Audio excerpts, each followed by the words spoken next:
नमस्कार. आज नागपंचमी. त्यानिमित्त आपण ऐकणार आहोत कहाणी नागपंचमीची. ऐका नागोबा देवा तुमची कहाणी. आटपाट नगर होतं. तिथं एक ब्राह्मण होता. त्या ब्राह्मणाला 5-7 सुना होत्या. चातुर्मासात श्रावण मास आला आहे. नागपंचमीचा दिवस आहे. कोणी आपल्या आजोळी, कोणी पंजोळी, कोणी माहेरी, अशा सगळ्या सुना जिकडे तिकडे गेल्या आहेत.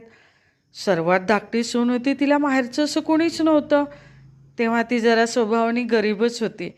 मनात माझा सर्व संबंधी नागोबा देवच आहे असं समजून नागोबा मला माहेरून न्यावयास येईल असं म्हणू लागले. इतक्यात काय झालं, शेष भगवानास तिची करुणा आली.